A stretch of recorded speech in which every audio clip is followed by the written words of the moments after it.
Good morning students. Jyotiba Phule group of education की online शिक्षा प्रणाली में आप सबका स्वागत है। हम पढ़ रहे थे वास्तविक संख्याएं।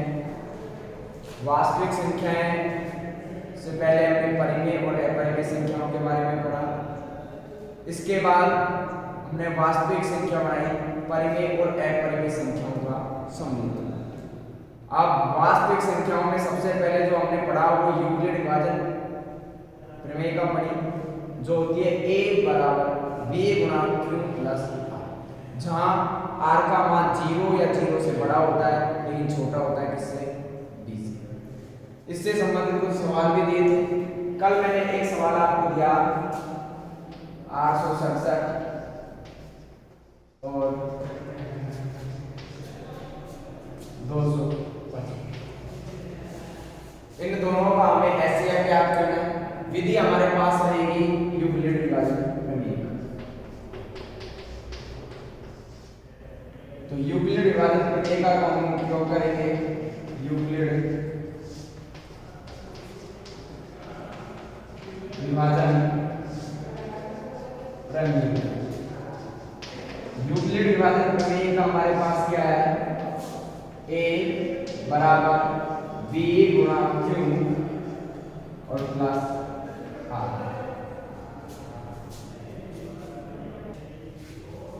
तो जो बड़ी संख्या होगी वो a का मान होगा 867। छोटी जो संख्या होगी वो किसका मान होगा? b का। अब हमें 255 का भाग 867 में जाना है।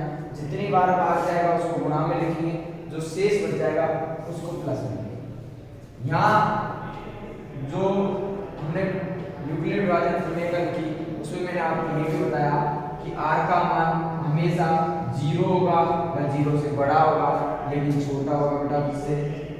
b से। अब हमें 255 का भाग लेना है 867, तो हम यहाँ इधर भाग दे सकते हैं। 255 भाग 867 भाग दिया हमने। भाग गया कितनी बार?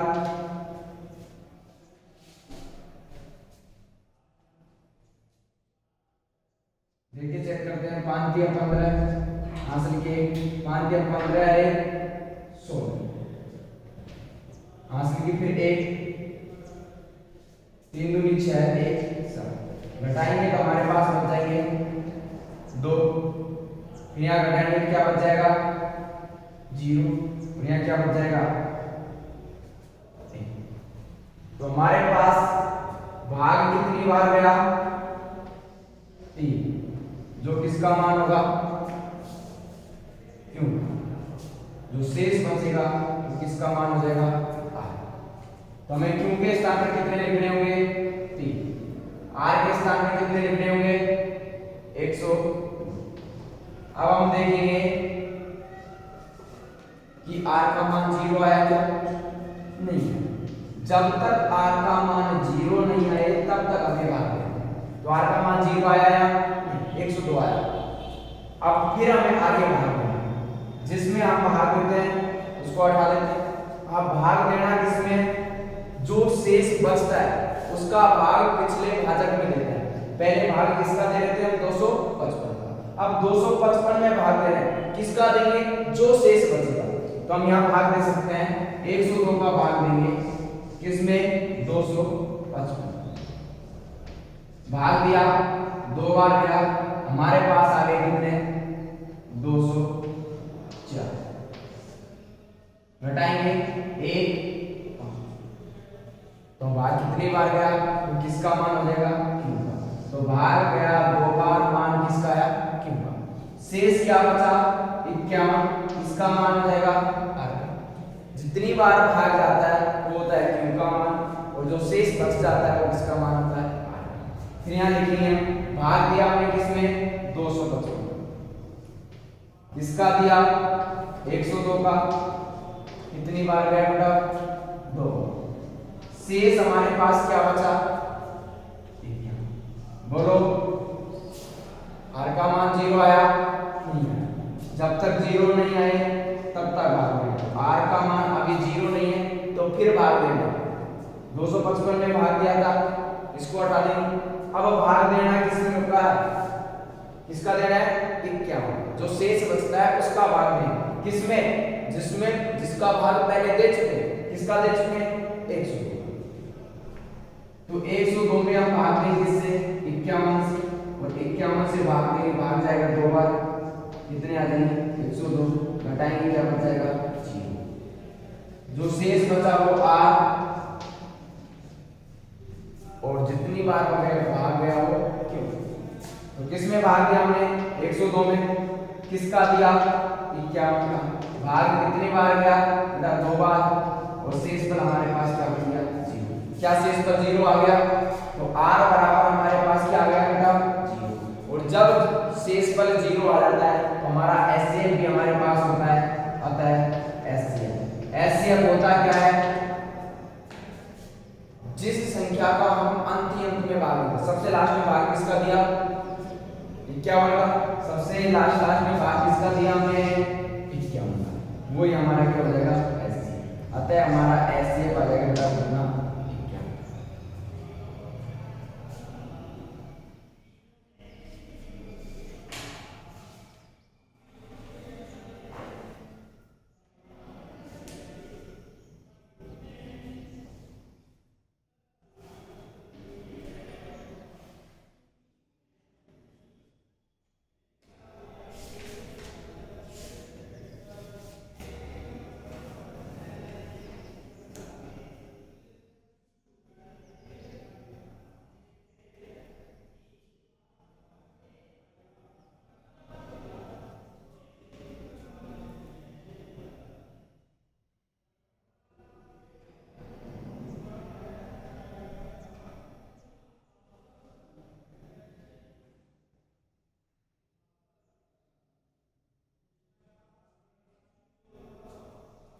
इस प्रकार से हम किसी भी संख्या का युग्लिड विभाजन प्रमेय का उपयोग करते हुए एचसीएफ ज्ञात कर सकते हैं।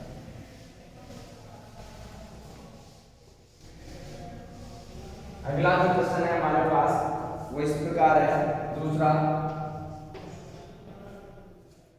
दर्शाइए कि कोई भी धनात्मक पूर्णांक, कोई भी धनात्मक पूर्णांक 6q+1, 6q+3 और 6q+5 के रूप में होता है। तो सबसे पहले मान लीजिए, माना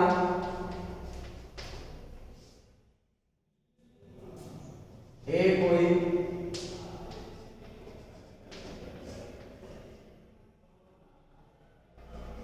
धनात्मक पूर्णांक,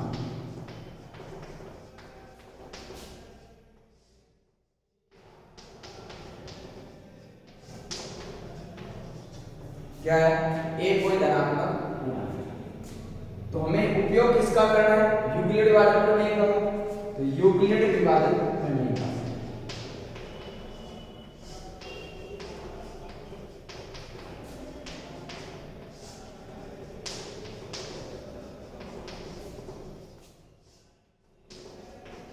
यूक्लिड विभाजन प्रमेय का हमारे पास क्या है, ए बराबर बी गुणा क्यू और प्लस आर। तो आर क्या होता है, हमेशा 0 होता है या 0 से बड़ा होता है, लेकिन छोटा होता है किससे। अब देखिए हमें सिद्ध क्या करना है, क्या दर्शाना है, हमें दर्शाना है कि ये किसके रूप में होता है 6q+1, 6q+3 और 6q+। अब हम देखेंगे ये इस रूप में है या नहीं है, a बराबर b, b की जगह 6 गुणा q प्लस r, r की जगह क्या है शेष पर, और भागफल तो कुछ भी हो सकता है, इसलिए हमें ये किसका मान होगा, इसमें और इसको समान करें, तो a की जगह a है, q की जगह q है, r की जगह क्या है 1 और b की जगह क्या है, b की जगह क्या है 6। तो देखिए b का मान क्या हो गया, चूंकि b बराबर क्या हो गया 6, जब b का मान 6 है तो r का मान संभावित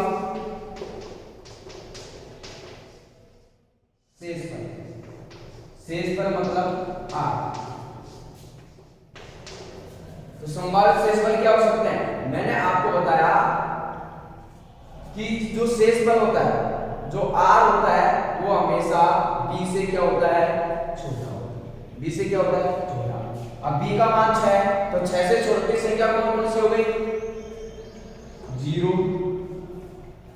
1 2 3 4 और 5 ये हो सकती है। अतः a बराबर हमारे पास क्या हो जाएगा, 6q प्लस r का मान सबसे पहले 0 तो a बराबर हमारे पास क्या है, 6। अगला हमारे पास क्या हो जाएगा, a बराबर 6q प्लस अगला शेषफल क्या है हमारे पास, a। यहां देखें तो a बराबर 6q प्लस अगला शेषफल क्या है, 2। a बराबर 6q प्लस कितना आएगा, 3। a बराबर 6q प्लस अगला शेषफल 4 और a बराबर 6q प्लस 5। तो इन सभी शेषफलों का हम उपयोग जब भी करेंगे तो हमारे पास इस प्रकार के मान प्राप्त होंगे। कोई भी जो धनात्मक पूर्णांक आएगा वो इस प्रकार से आएगा। अब इनमें से हमें ये बताना है कि ये वाले जो हैं वो ही विषम होते हैं। अब विषम किसे कहते हैं, विषम संख्या किसे कहते हैं, ऐसी संख्या जिसमें 2 का पूरा पूरा भाग नहीं जाता है। विषम संख्या किसे कहते हैं, ऐसी संख्या जिसमें 2 का पूरा पूरा भाग जाता है। अब ये संख्या देखिए, ये संख्या है, क्या इसमें 2 का पूरा पूरा भाग जाएगा, 6 में 2 का भाग जाता है, इसका मतलब ये तो विषम नहीं है, कौन सी है, सम है। फिर इसमें देखिए यहाँ 2 का भाग जा रहा है, यहाँ भी 2 का भाग जा रहा है, तो ये भी विषम नहीं है, क्या है, सम है। यहाँ भी 2 का भाग जा रहा है, यहाँ भी 2 का भाग जा रहा है, इसका मतलब ये भी क्या है, सम है। अब बाकी बचे यहाँ तो 2 का भाग जाएगा लेकिन इसमें भाग नहीं जाएगा, इसलिए ये क्या हो जाएगा, विषम। इसी प्रकार यहाँ तो 2 का भाग चला जाएगा लेकिन इसमें नहीं जाएगा। इसी प्रकार यहाँ भी 2 का भाग जाएगा लेकिन 5 में नहीं जाएगा। जिसमें 2 का भाग नहीं जा रहा है इसलिए इनमें 2 का पूरा पूरा भाग नहीं जा रहा है, इसलिए कौन से पूर्णांक हो गए, विषम धनात्मक। अतः लिखते हैं चूंकि 6q प्लस 1 6q प्लस 3 और 6q प्लस 5 2 से विभाज्य नहीं है।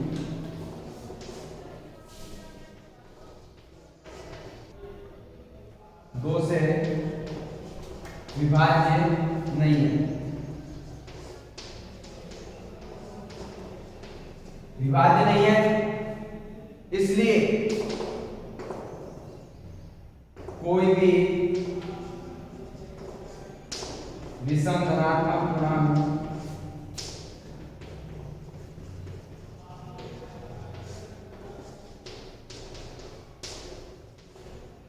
6q प्लस 1 6q प्लस 3 और 6q प्लस 5 के रूप में होगा।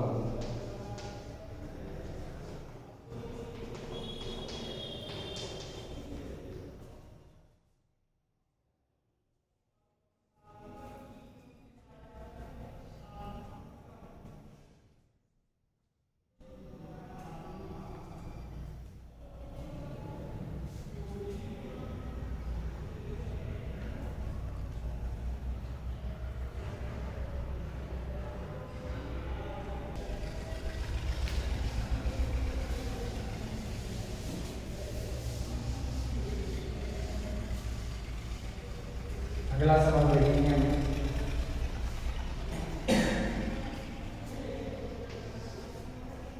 तीसरा सवाल हमारे पास है, किसी परेड में 616 सदस्यों वाली एक सेना अर्थात आर्मी की टुकड़ी में 32 सदस्यों वाली एक आर्मी बैंड के पीछे मार्च कराना है। दोनों समूहों को समान संख्या वाले स्तंभों में मार्च कराना है। उन स्तंभों की अधिकतम संख्या क्या है जिसमें वे मार्च कर सकते हैं। तो हमारे पास 2 टुकड़ी, एक तो 616 सदस्यों वाली और उसके पीछे कितने सदस्य वाली, 32 सदस्य वाली। तो हमारे पास 2 संख्या हुई, एक 616 और एक 32। अब इन दोनों टुकड़ियों में ऐसी समान संख्या याद करनी है जो अधिकतम हो तो अधिकतम संख्या जब भी हम याद करते हैं उसके लिए हम एचसीएफ याद करते हैं। क्या याद करते हैं? हाईएस्ट कॉमन महत्तम समाप्त। तो हमें जब भी कराना है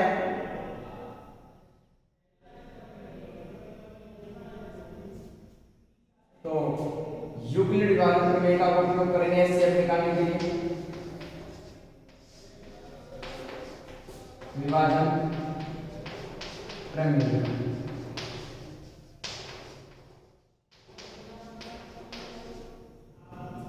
वही हमारे पास a बराबर b गुणा q प्लस r। देखेंगे हम तो हमारे पास आ जाएगा क्या? r का मान 0 होगा या 0 से बड़ा होगा, लेकिन छोटा होगा किससे? b से। बड़ी जो संख्या होगी वो हमारे पास किसका मान होगा? a का। छोटी जो संख्या होगी वो हमारे पास किसकी होगी? अब 32 को भाग देना है किसने? 600। तो 32 से डिवाइड कर देंगे 616। 616 में हम भाग देंगे तो 32 से कम 32 कितने बच जाएंगे?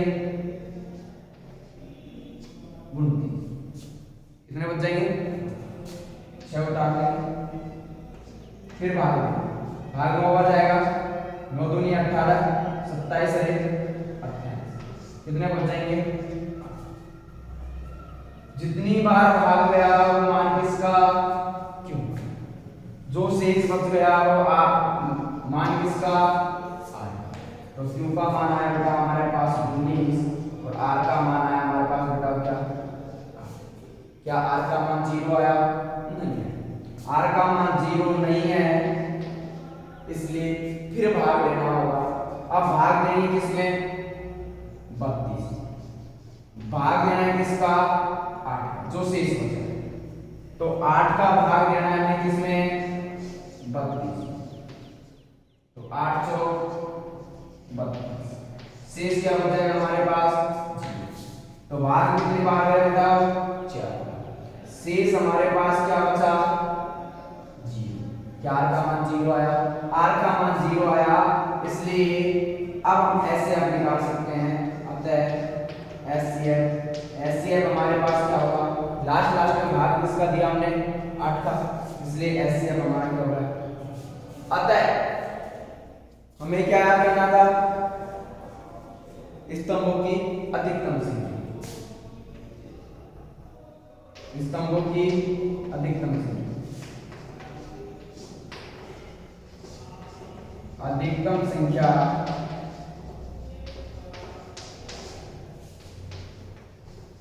कितनी आए बेटा हमारे पास? 8 या 8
अगला प्रश्न देखिए। यूक्लिड विभाजन प्रमेय का प्रयोग करके दर्शाइए कि किसी धनात्मक पूर्णांक का वर्ग किसी पूर्णांक m के लिए 3m और 3n के रूप में होता। तो सबसे पहले मान लेते हैं, माना a कोई धनात्मक पूर्णांक,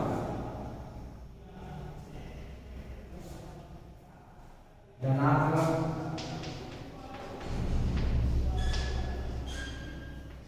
पूर्णांक,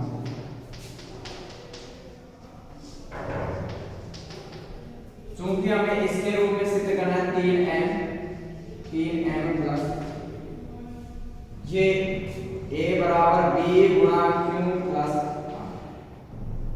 इसकी जगह ये हो गया, m की जगह q आ गया, b की जगह कितना है 3, तो b का मान क्या होगा 3 या 3 से छोटा। जहां a को हम क्या मान लेते हैं, a बराबर क्या होना चाहिए, b की जगह तो 3 है, a बराबर 3q और 3q प्लस a। सबसे पहले हमारे पास दो मान है, तो हम सबसे पहले लेंगे a बराबर 3, a बराबर हमने सबसे पहले क्या लिया 3। देखिए हमसे पूछा क्या है, किसी भी धनात्मक पूर्णांक का वर्ग, धनात्मक पूर्णांक क्या लिया हमने, तो a का हमें क्या करना पड़ेगा वर्ग। अब a का वर्ग करेंगे तो अकेले का तो कर नहीं सकते, इसलिए दोनों पक्षों का क्या करना पड़ेगा वर्ग। यहाँ वर्ग के लिए कहा है इसलिए वर्ग करेंगे, अगर किसी प्रश्न में घन के लिए कहा जाए तो घन करेंगे। तो सबसे पहले हमें क्या करना है वर्ग करना, दोनों पक्षों का वर्ग करना, दोनों पक्षों का वर्ग करना। वर्ग करें तो हमारे पास आएगा a का स्क्वायर, इसका वर्ग करेंगे बेटा हमारे पास आएगा 3q का होल स्क्वायर। वर्ग करें तो हम ऐसे लिख सकते हैं 3 गुणा 3 का स्क्वायर हो 3 दिया ना, और q का क्या हो जाएगा 2। चूंकि हमें प्रश्न में ये देखा है m को क्या लेना है, माना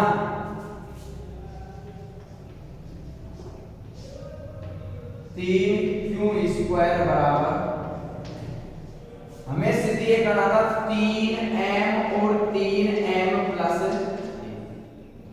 हमारे पास 3 तो यहां है, क्या बचा m, 3m सिद्ध करना है तो 3 तो हमारे पास है, बचा क्या 3q स्क्वायर, 3q के स्क्वायर के स्थान पर क्या आना चाहिए m, भाई यहां ये आ जाएगा m, तो ये बढ़ेगा नहीं बढ़ेगा, इसलिए जो बच गया 3 के अलावा उसको हम क्या मानते हैं n, माना 3q स्क्वायर बराबर n, जहां m एक क्या है, ये प्रश्न में दिया हुआ है कि m एक क्या है।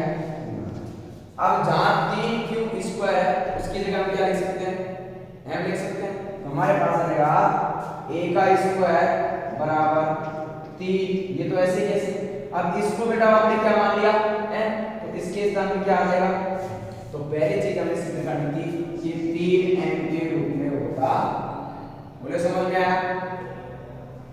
फिर हम अगले से क्या ले लेंगे, a बराबर 3q प्लस a, वर्ग के लिए कहा है तो फिर दोनों पक्षों का क्या करेंगे वर्ग करेंगे, दोनों पक्षों का वर्ग करेंगे, दोनों पक्षों का वर्ग करें, दोनों पक्षों का बेटा वर्ग करें तो हमारे पास आ जाएगा a का तो क्या हो जाएगा a स्क्वायर, और यहाँ क्या आ जाएगा 3q प्लस 1 का होल स्क्वायर, दोनों पक्षों का क्या करते हैं स्क्वायर।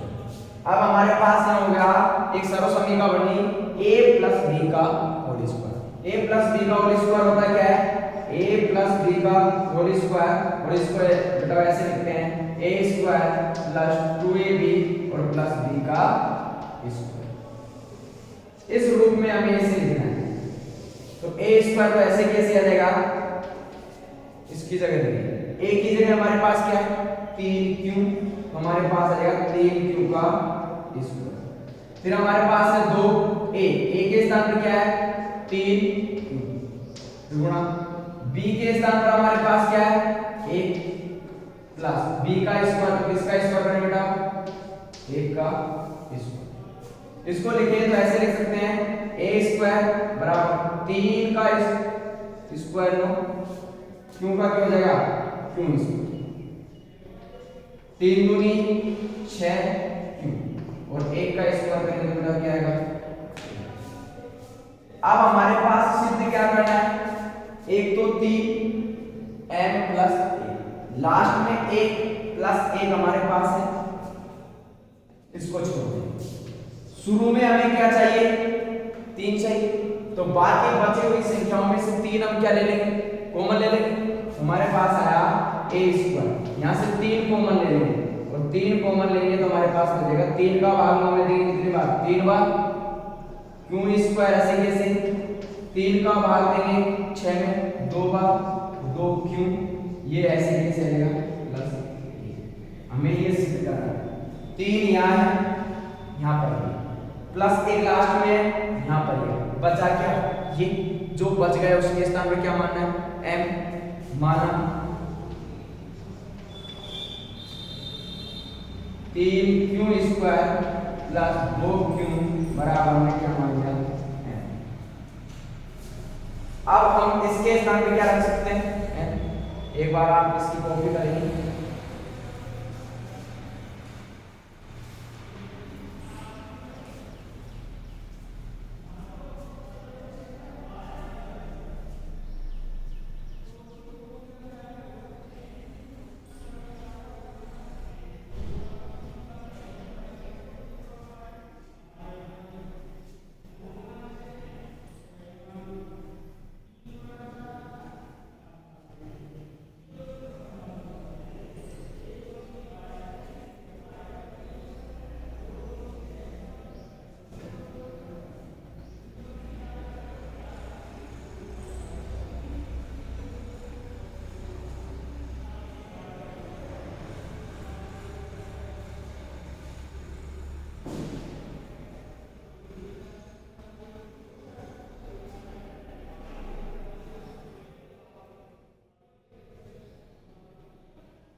इसको आगे देखें, हम इस प्रकार से लिख सकते हैं।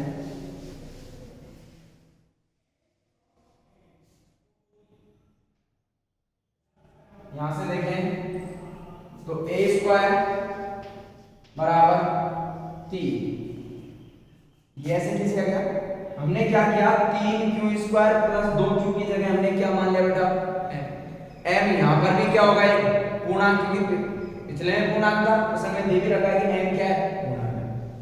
तो 3 ऐसे कैसे लिखा हमने 3q स्क्वायर प्लस 2q की जगह बेटा हम क्या लिख सकते हैं, तो इसके स्थान पर हमारे पास आ जाएगा m और प्लस हमारे पास बेटा क्या बचेगा 1। तो हमें सिद्ध भी ये करना था कि कोई भी धनात्मक पूर्णांक का वर्ग, धनात्मक पूर्णांक क्या माना था हमने a का वर्ग है या नहीं, स्क्वायर वर्ग ही होता है। तो धनात्मक पूर्णांक का वर्ग किसके रूप में, पहले तो आ गया हमारे पास 3m और फिर आ गया हमारे पास 3 प्लस 1, क्या इनके रूप में होता है या नहीं होता है।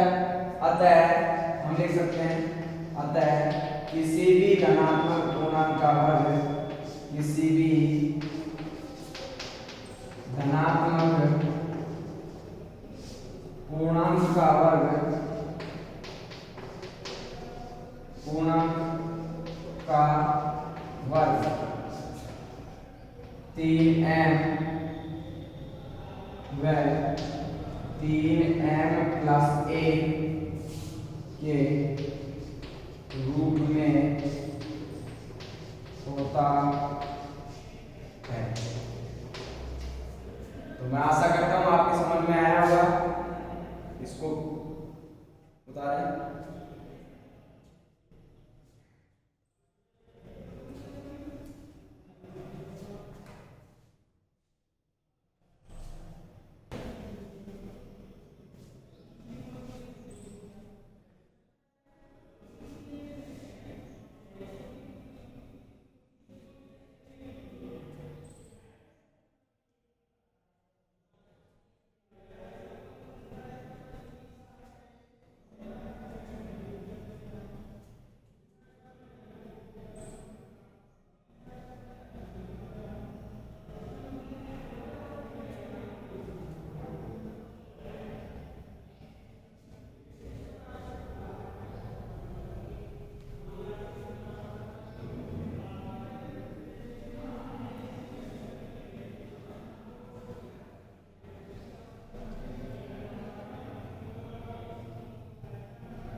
मैं आशा करता हूँ आपके जो मैंने आपको बताया वो समझ में आया होगा।